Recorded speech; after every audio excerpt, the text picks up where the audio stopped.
Kneel, worthy lady, to which he weighed his words. Kneel, worthy lady of Laertes boy, no more to fathom my burthened facts. But I'll talk, though pains ring minds past that renew more to inglue the now, as a long home-gone man like me veers in woe-ache. But here it is.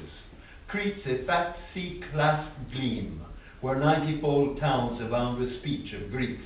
Heart your Cretes, quint-speech Cudons, triple-tribed Dorians, sea-brimmed Pelasgians, where Minos, Zeus's dog-staunch talker, my own granddad, kinged at age 9, Father Duke, who enlarged us with his in-tuned heart, and sired me, an Idomen, who went aboard his crow-beaked keels to outlive Ilion. Unmoored with Atreus' brood, but I'm Aethon, the youngster, birthwise he the elder, passionate for praxis. There's where I met your man, feasted him as when sinew cast him to on Crete's sea steeps, as he steered for Troy. But Malea's cape warped him wide of his way, so he stayed ship at Amnis by Elis' cave, in rock-tread roadstead, and barely shunned gale's rage. Thence went straight uptown, sought Idomen, his steadfast comrade. But it was the 10th or 11th dawn since Idomen left to Ilium on crow-beaked breach. So to lift wit's wings from the man-flattening blast, I drew for crew town's barley groats, wine sparkles, and bulls to hearten hearts. Thus he had imaged bones of life's seemings plead a leap into her soul, and as her innards felt the true of his word, eyes spillings lithed her visage, as snow soft crags scar sheer near sea bank.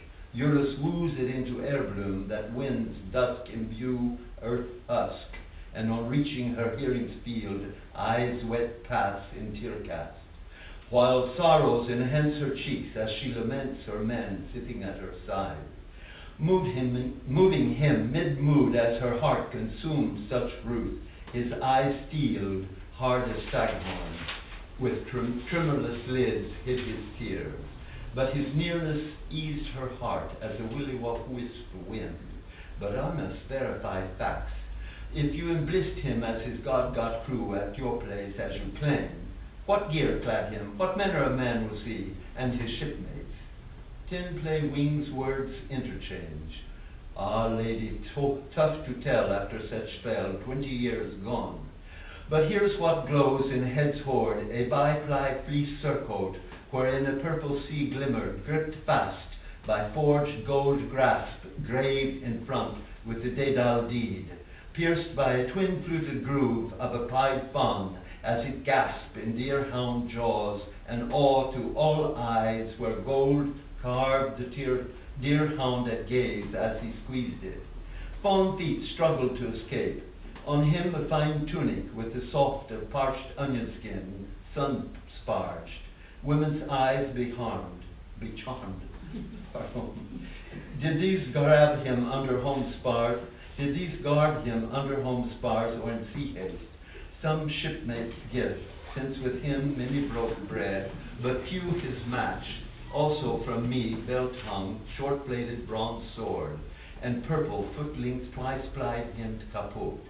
He stands fast with me as I farewelled him on his timbered hall.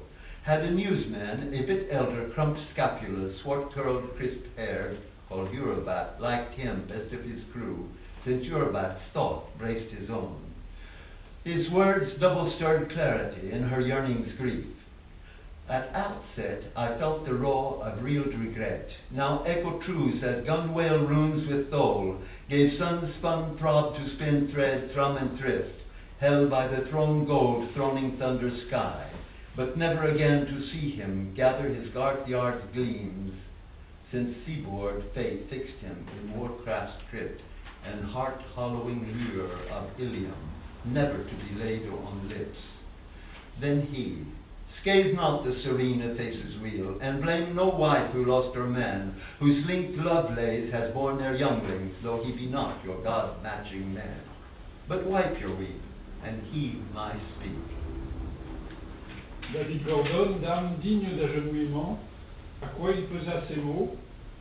Dame digne d'agenouillement du garçon de l'air, ne plus sonder mes faits de naissance, mais je parlerai bien que la douleur étreigne le passé de l'esprit, qui renouvelle plus pour engluer le présent, tandis qu'un homme depuis longtemps, loin de sa maison comme moi, vire en souffrance de chagrin. Mais voici, la Crète est une grasse lueur enserrée de mer, où 90 fois des villes abondent en discours de Grecs, Crétois au cœur d'autrefois, Sidoniens pêche de coin, Doriens à prix du triple, Pélasgue de pourtour de mer, où Minos, le chien parleur sûr de Zeus, mon propre grand-père, Ferroy à 9 ans, engendra 2 Calions, qui nous a agrandis de son cœur bien accordé, et m'a procréé, et Idoménée, qui partit à bord de ses quilles à bec de corbeau, pour survivre à Ilion, désamarra avec la progéniture d'Atrée. Mais je suis Aïton le jeune, façon de naissance, lui le vieux passionné de Praxis. C'est là où j'ai rencontré ton homme, l'Éphété, quand le tendon du vent l'a jeté aussi sur la pique de mer de Crète, tandis qu'il manœuvrait vers Troie. Mais le cap de Maléa l'a déjeté au large de sa route. Donc il a laissé le bateau là, à Admisus, près de la caverne d'Éléitia, en rade de pas de pierre, et à peine fui la rage du coup de vent. De là est allé tout droit à la ville, à chercher Idoménée comme sa fidèle camarade. Mais la 10e ou 11e aube était passée depuis qu'Idoménée s'en était allé, à Ilion, la mauvaise, sur l'arrière en bec de corbeau.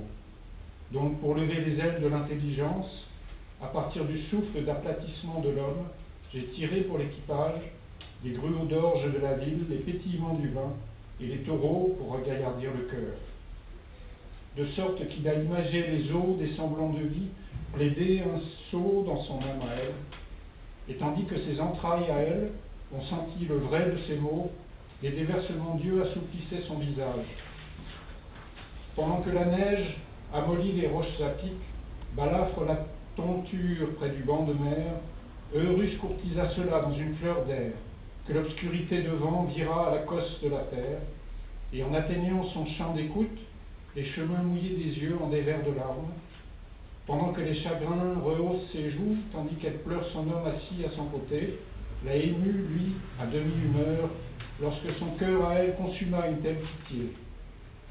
Ses yeux à lui s'acérèrent, durs comme la corne de cerf. Avec des paupières sans tremblement, ont caché ses larmes, mais sa proximité à lui a apaisé son cœur, comme un vent feu follet. Mais je dois vérifier les faits. Si tu l'as rendu heureux et son équipage acquis de Dieu, à ta place comme tu prétends, quel accoutrement le revêt, quelle manière d'homme était-il et ses compagnons de bord? Le jeu de la sterne volait l'échange de mots. Ah, madame, dur à dire après un tel écart, 20 ans partis.